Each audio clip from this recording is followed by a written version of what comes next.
know. Should I have my hat on, or should I let my hair do its thing? Just let it do it. Just let it do its thing.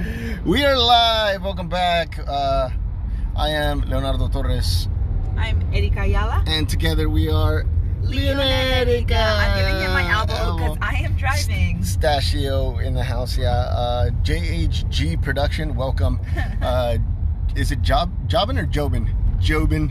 Oh, reminds me of a movie, I Love You, Man. Jobin. Yeah. Jackie in the house. Hi, Jackie. I hope you had a great walk today. Dori, hermanita in the house. We got KW in the house. Rosie in the house. What's up, everybody? We're on the road. This is what LA traffic looks like, in case you're wondering. Boo! Well, we're not in LA. This is still Riverside County, but you see how traffic is flowing that way? And look how traffic is flowing here. Not sure what that's all about, but that's what we... I am going 0 miles per hour right now. Yep, 0 miles an hour. Yes. 0 miles per hour. Hey, James, welcome. Dori says, hi, hermanito and hermanita. Hola, hermanita. Yeah, abrazos and hugs and abrazos and hugs. And to mamita también. To mamita as well, yes, of course.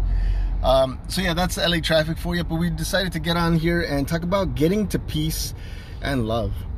And we've been talking about that a lot lately. We see that there's a lot of issues in the world that require a little bit more peace and a little bit more love. And I'm just curious to hear from you all. What what are you doing? What can if you could give somebody else advice on how to be more loving or how to be more at peace, what would be your advice? Let me know in the comments. Like, what would be your advice? Let's just say that the world needs to hear some kind of advice from you. What would you say to them? What would be your message of peace or message of love in this situation, for all these situations? Situation? Yeah, situations. How do you say situations in Spanish again? Situaciones. Wait, what? Situaciones. Situaciones. There you go, I said it. Yeah. It took me about 10 times. Eve Venegas, welcome. Parker, welcome. Ashley looked at the traffic. She said, "Hannah." Really? Yeah. Not just nah. Hannah. Yeah, no, it's no fun. Yeah, it's not fun sitting in this traffic. But it's okay, because I actually have, once we get out of this little part right here, I have fast track, which it means that I can get in a lane that, all these other people are not going to be able to get into. Yeah. That's probably why the traffic is happening, because they can't get into those lanes. But the question is, if you could give the world advice or give someone a message of love or kindness, what would your message be? JHG production says, having peace as a Christian all comes to knowing what he says about you. Okay, what does he say about you? Let me know. Think of others before yourself. Yes, that's a good one. I was actually going to say to set aside your own emotions and your own set aside your own emotions to just to help others with their emotions, because you never know what they're going through. It could be a little bit, I don't want to say worse than what you're going through, but it'll also help you in the long run if you kind of set that aside and you help somebody else. You put somebody else first. Yeah, so put other people's feelings before your own. That helps. Try and find a time to do something that you love to do, like me, play sports or go hiking, and to be in peace. Awesome.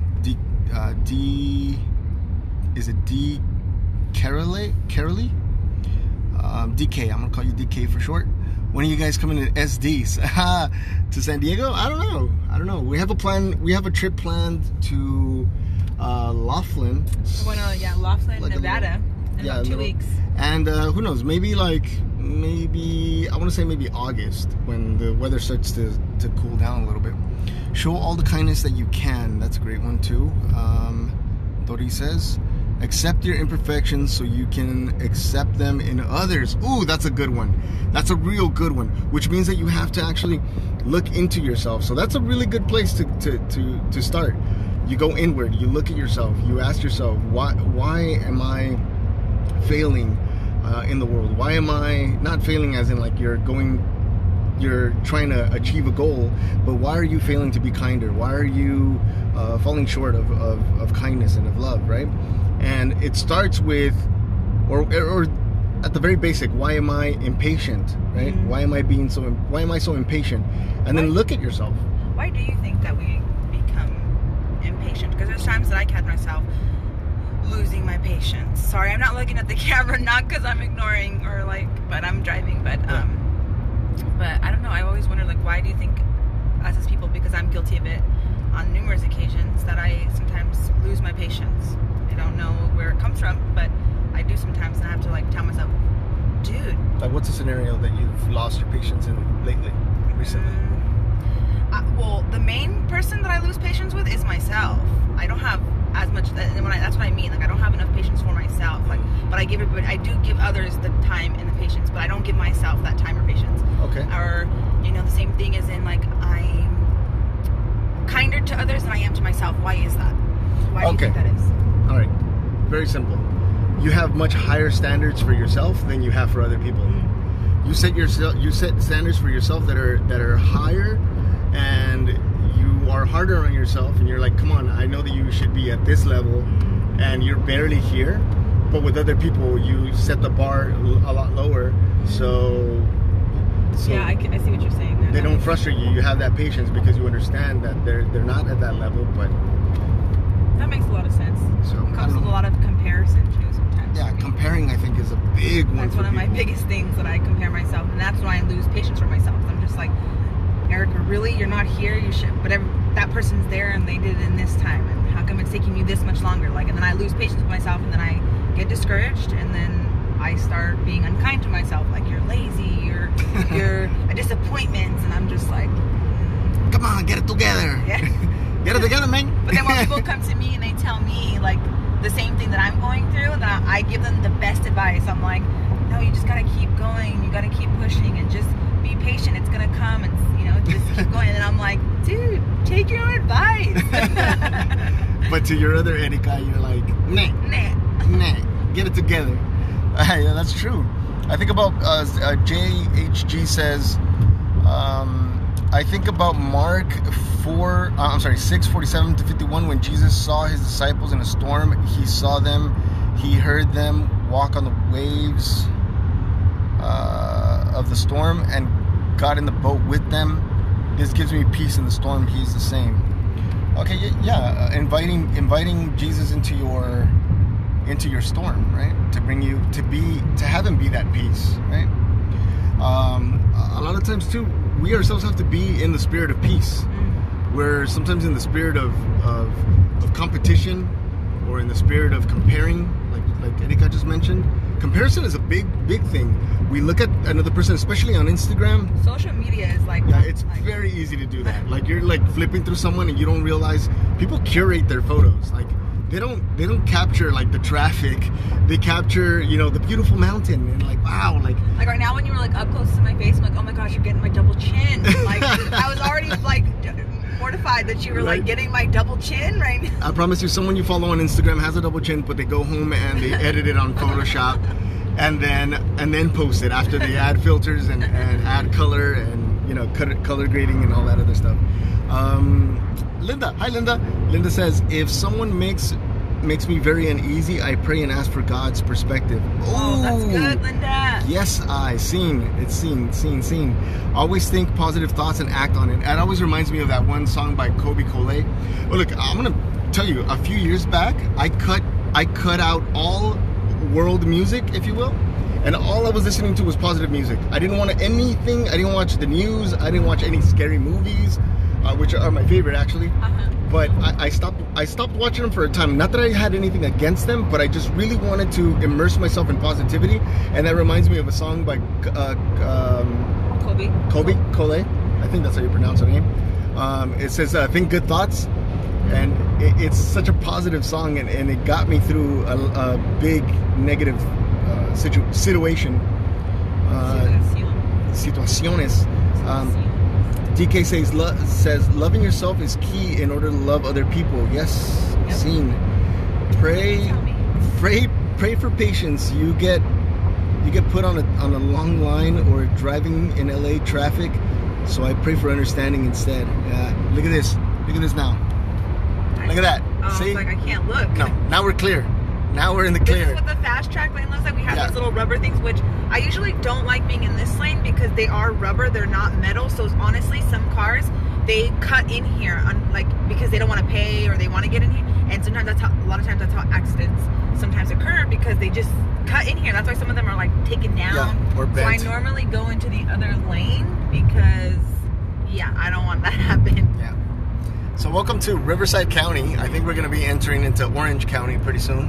We're in Corona right now. We're in Corona, so this is still Riverside County. Yeah. Yeah, so this is Riverside County. We're in Corona. Shout out to those people in Corona, in the OC, in LA, San Diego. Shout out. Yeah. So, good taco family. Hey. Who is that, Katie? Or yeah, Katie. Katie. See, I didn't even need to look, Katie, and I knew that it was you. We love you. We love ya. Jay from Cape Town. This guy lives in like paradise. I'm jealous. I really am. He shows me images of like the mountains and then the beach, and he's got like everything all in one tiny little space. It's awesome. I want to go to the beach. I've not watched TV or listened to non-Christian music since my Oh, love it. Guess who that was? Wait, what? I've not watched TV or listened to non-Christian music since my Since this person said yes. Oh, Jackie. Jackie, bam, trivia right now. Jackie Hudson. Jackie, Coach D. Talked to me yesterday, 333. In my personal walk, it's so important to see others the way God sees them. Yes, if we don't, we will let the world's standards get in the way of our love for them. Does that make sense? Yes, it makes sense. Yes, absolutely, it makes sense. The other day I was walking Erika through this process, right? And I drew on my whiteboard, and I drew my mom and my dad as stick figures, of course, because my name is Leonardo, but I'm no Da Vinci. And I drew two figures. So follow me on this, familia. I drew two figures, my mom and my dad, right? And I said, this is before I came along. So to my mom and my dad, who am I in that moment? Before my mom even knows that she's pregnant. I won't answer because I know. I'm like, at that moment, she doesn't even know that I exist, right? So then my mom, so then suddenly I'm actually starting to form in my mom. We all know how that happens, right? So I don't have to go through that, right? So I'm already in my mom, but before my mom starts having her first signs of like morning sickness, or before she even starts showing a belly, she's not aware that I'm there. So who am I? Who am I, familia?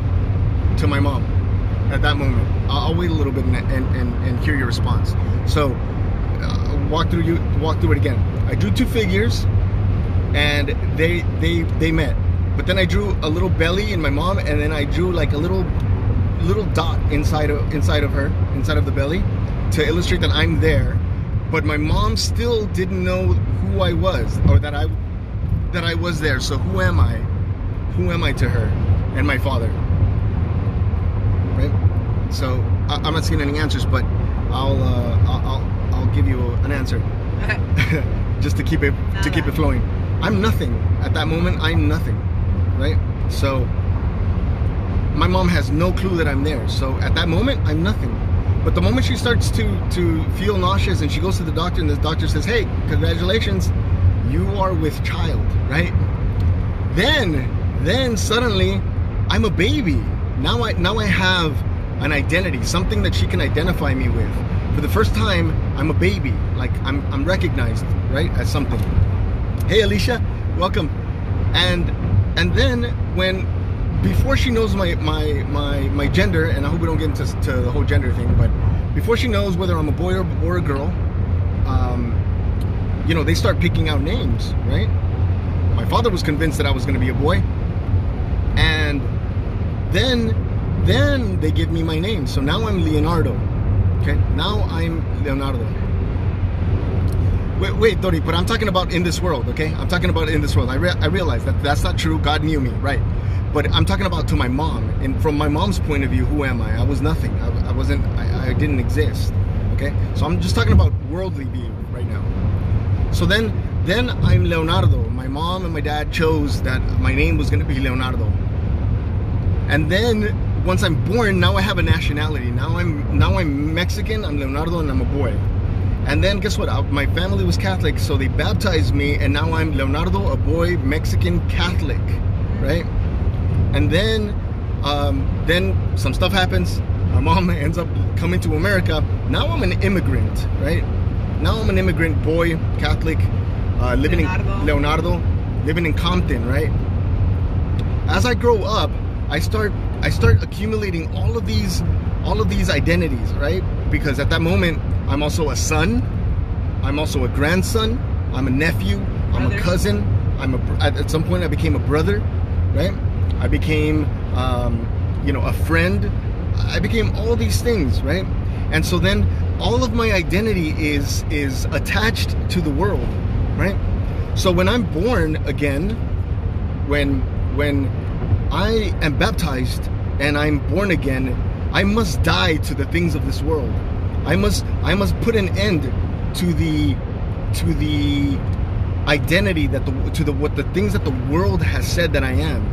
And when I put that to rest, I could find my true identity, and I can root it in something that is eternal. I can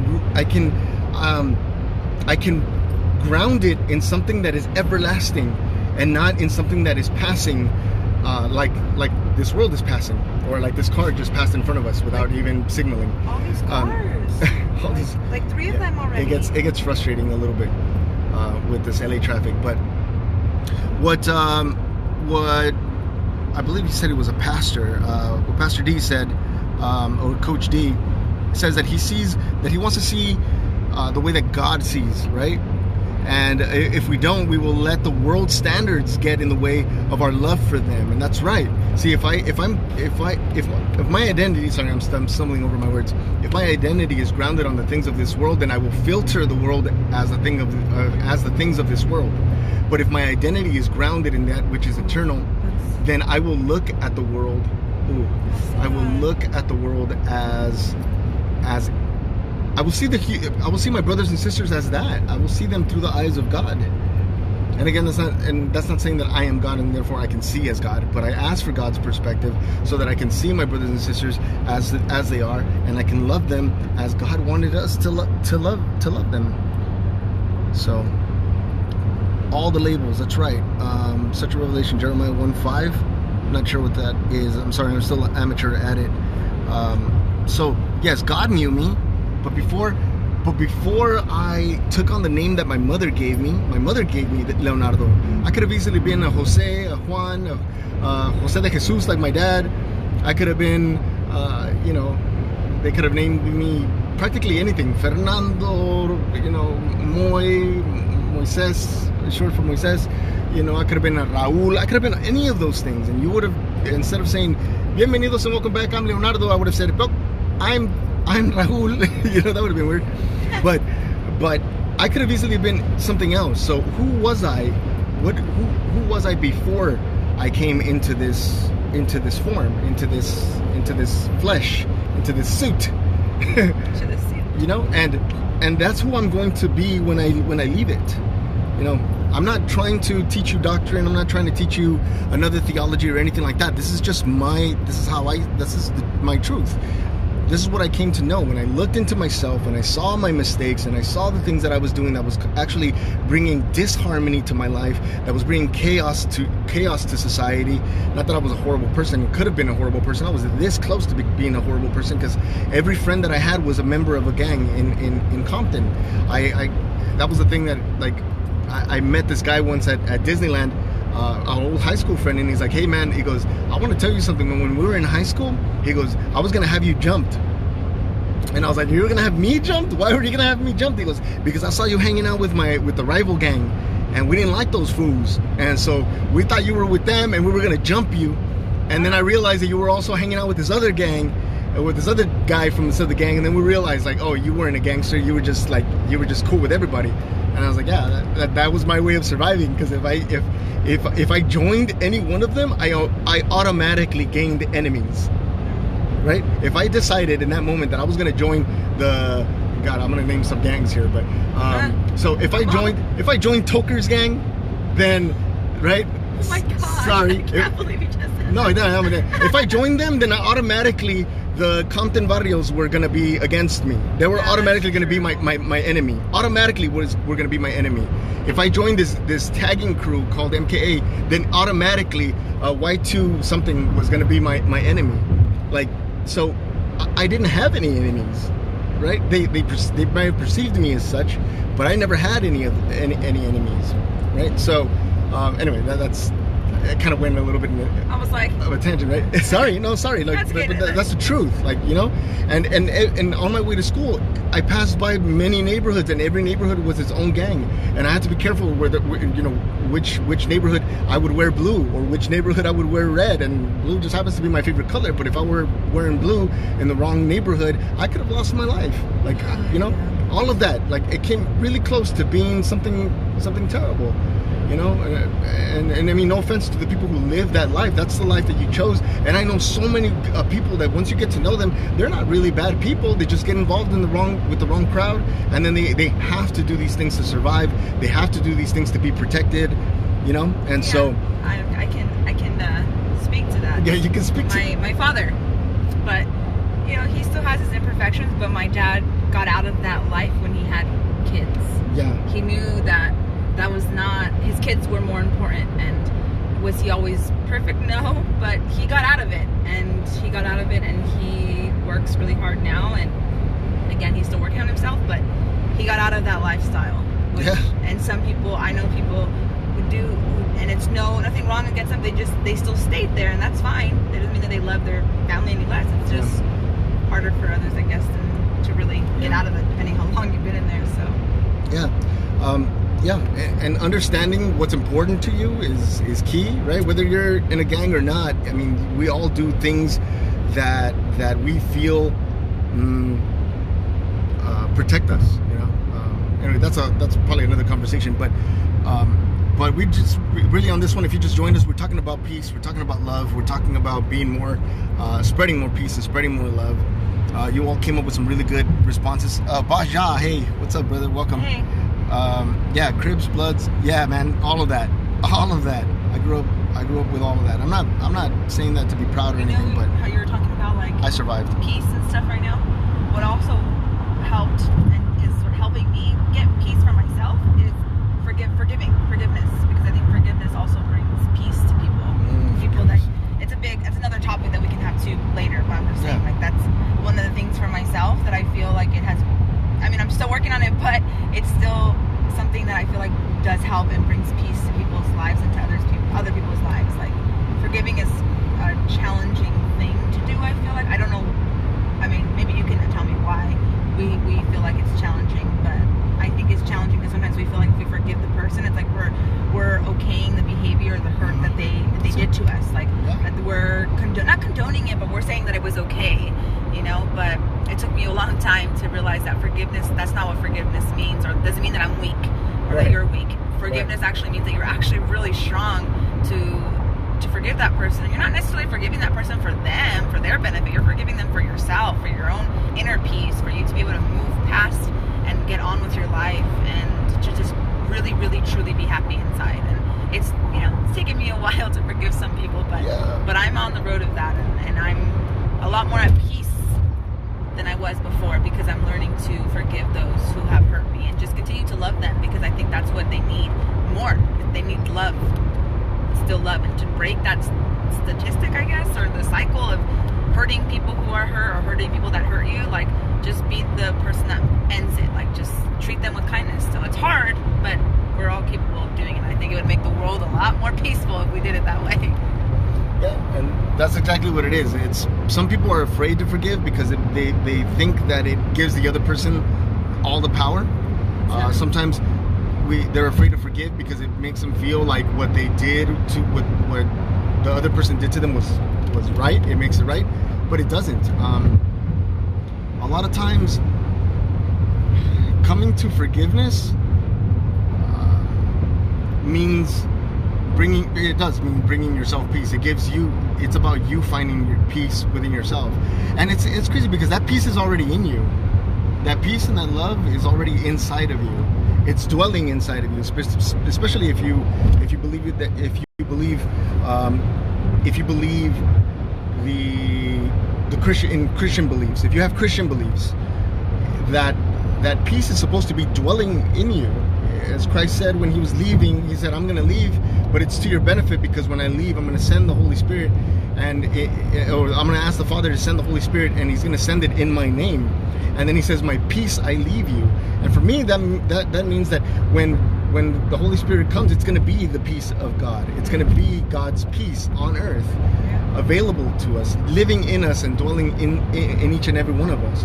It just depends on where you are living, how you are perceiving the world.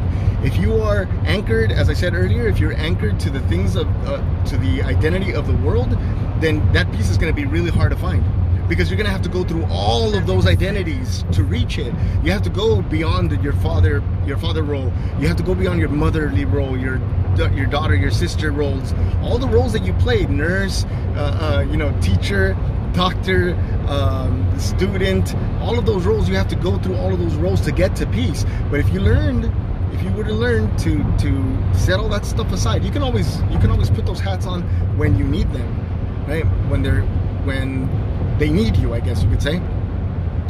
But getting to that peace is really important, and so forgiveness is really important, because what you're saying is, I'm choosing not to hold on to this thing that's burning, that's hurting, and I'm going to let it go, and I'm going to trust that I can find that peace within myself. Otherwise, what I'm saying is, I won't find peace until that person makes it right.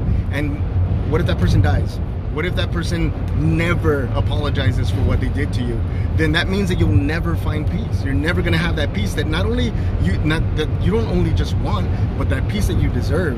You deserve that peace. I don't want to say that you've earned it, right? Because a lot of people are going to get into the whole no, you don't earn things, but you deserve that peace, and that peace is already in you, and all you need to do is get to it. But we have our attention facing the world. We have our attention facing the world and away from that peace.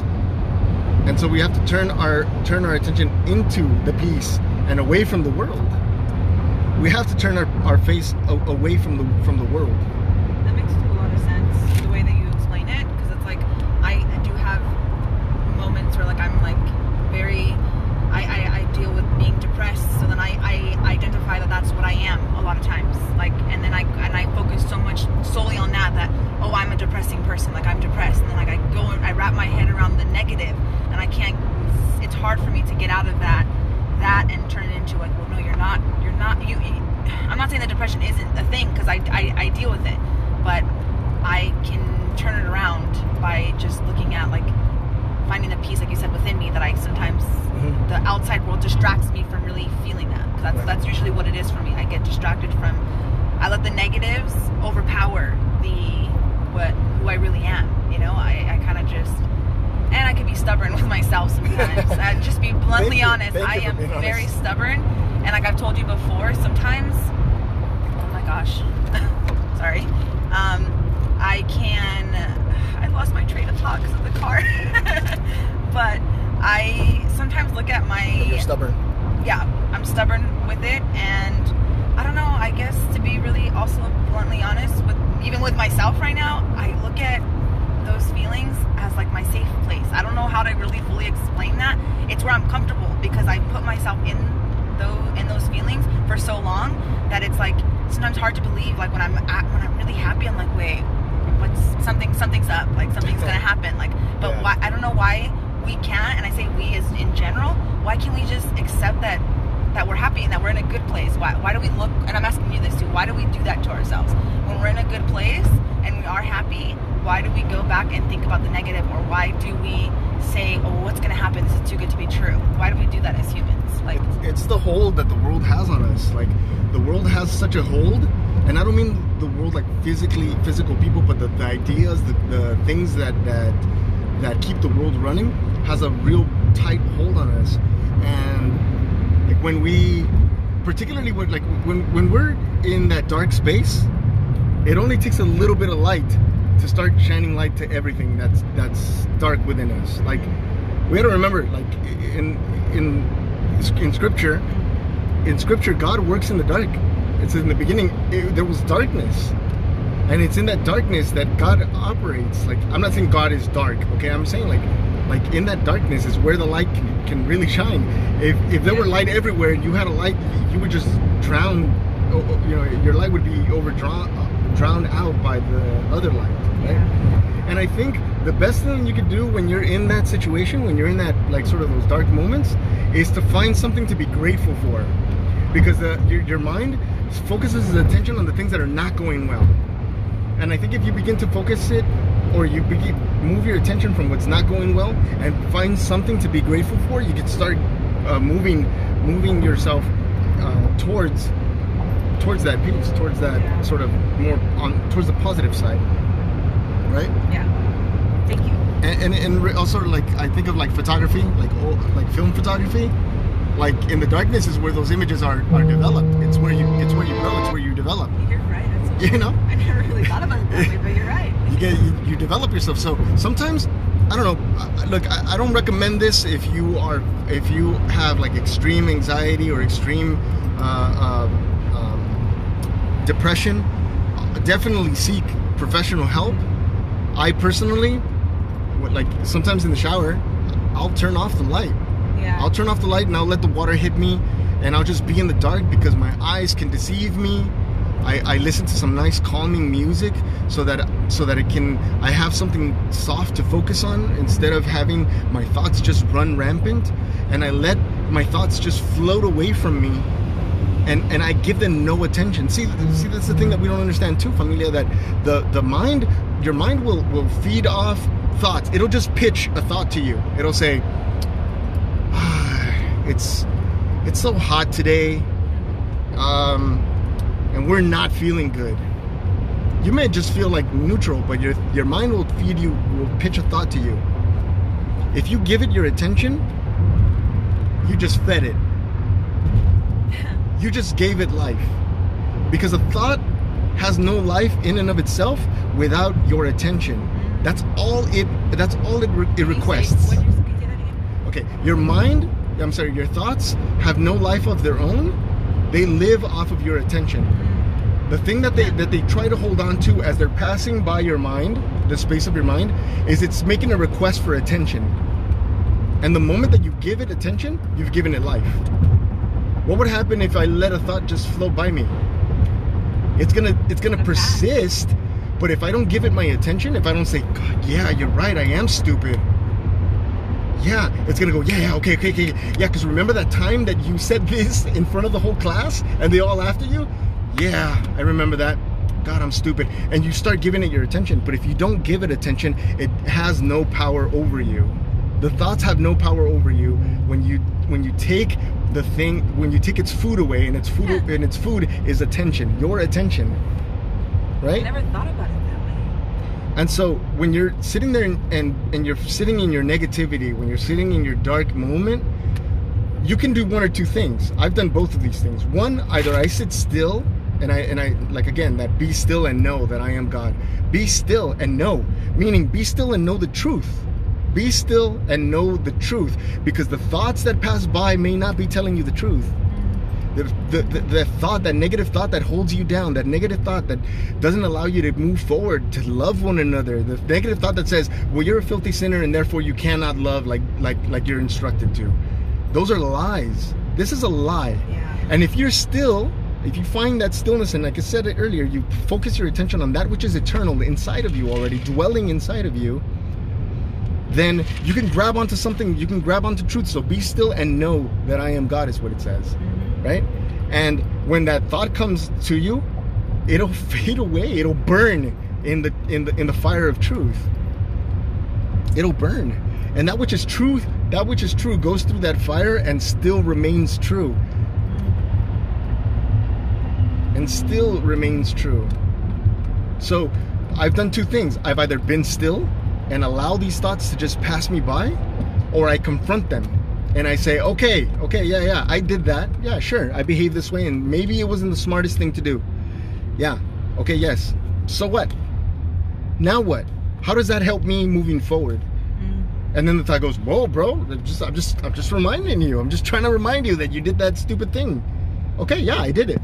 So admitting to it And surrendering, which is the importance of, I guess, of confession, right? Of confessing your sins, is you're saying, yeah, I did it. Now your sins have nowhere to hide because they've been exposed. Right. Coach D says, I hear that lie, but what does God say about me? Exactly. Hey, mind. See, and a lot of the times, familia, please realize that a lot of the things that you say to yourself aren't even things that you are saying to yourself. They're echoes of something that someone else said. So again, you are allowing the world to tell you who you are. And that's a lie. I'm guilty. And that's a lie. Nobody gave you birth. Like, these people didn't give birth to you. They don't know you. They didn't actually form you. They didn't Which I like self-consciously know that. I do know that. Consciously, sorry. Oh, no, it's okay. I don't know why that for like, even as a child, I remember when I was like 6, people would tell me like I was like not good at something, and I would like take it like to like really like as a 6-year-old, I would just be like, I'm not good at it, so I'm not going to do it. Like, I don't do it. And then as I got older too, like a lot of times I would take what people said about the things that I was doing or wanting to do, and like that I wasn't good at it or that I wasn't going to accomplish it. Like, they would be negative, so their negative energy made me be negative. Yeah. When I could have turned it into a positive, but I believed all the lies that were being told, like fed to me. Like, right. I wasn't the only one, like you said, use that analogy like about feeding. I wasn't the only one that was feeding my own energy.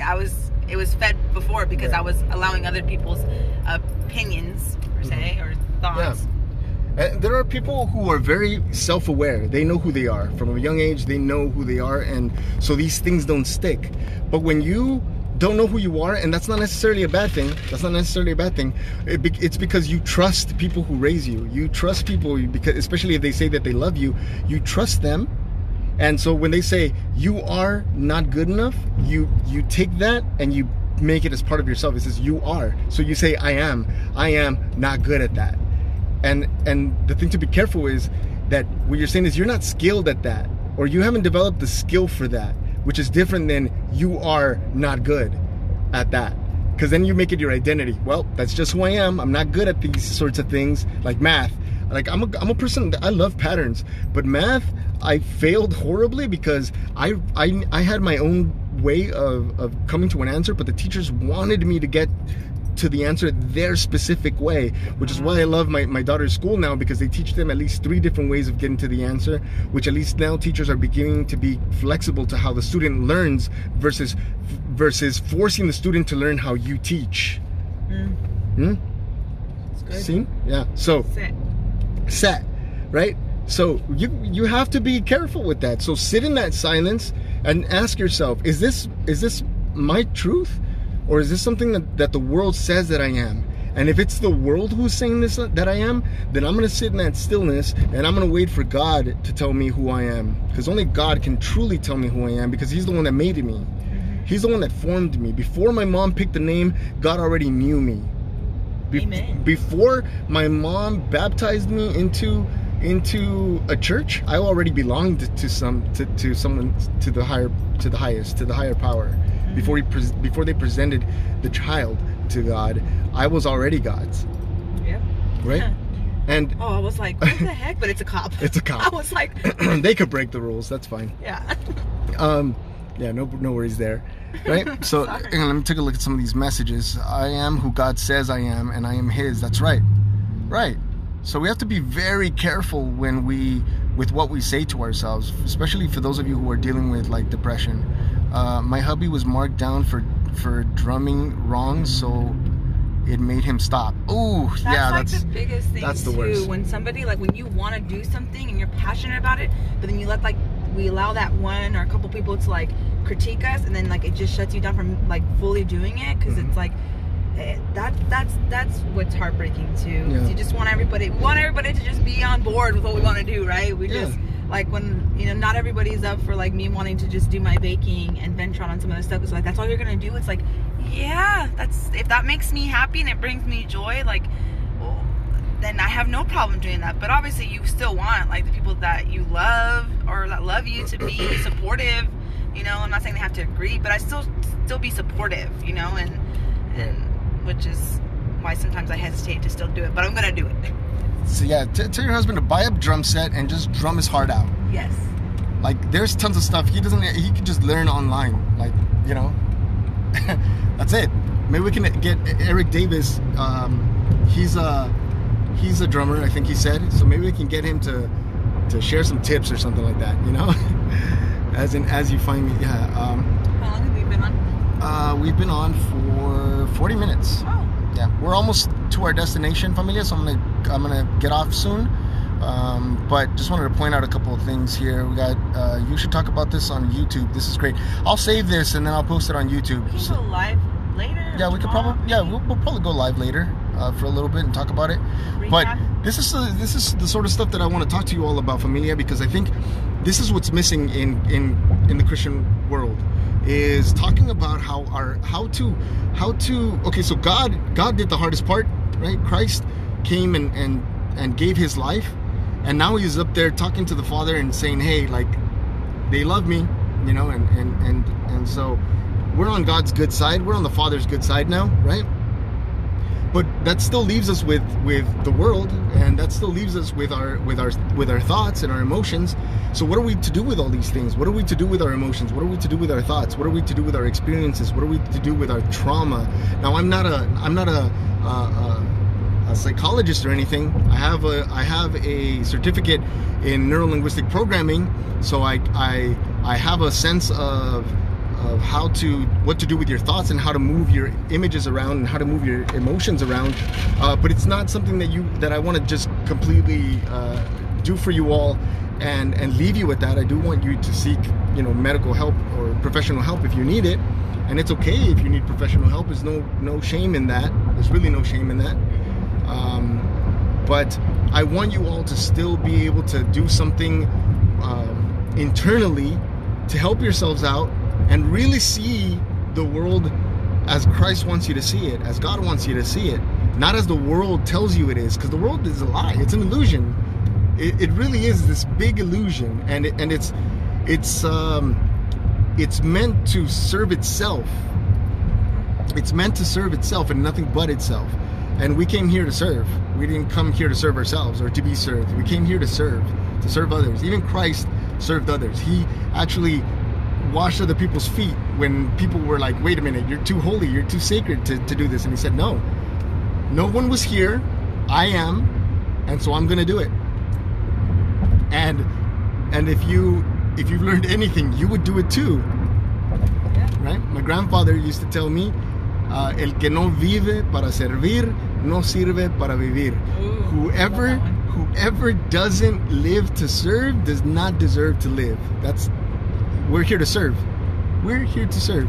So I'm gonna save this here on Instagram. If anybody else has any comments, anything to add, any questions or anything like that, you can leave it in the comments, or you can send me a DM and we can go deeper into this at another time. If this was helpful, hit the heart button. Show me that this was helpful. Thank you. We love you all so much. We love you guys so much. Sorry, it wasn't like looking at you. No, it's okay. She's keeping her eyes on the road and keeping us safe. Yeah, keeping us safe. We're grateful for it. We're now in LA, so we're now entering Downey, California, and we're picking up Luna. A piece of the moon right now. A piece of the moon, my little moon, and we'll go on live a little bit later too. All right, familia. Love you. We love you. Spread love. We love you. Yes, please continue to spread the love that comes from above, and we'll see you on our next adventure. Peace.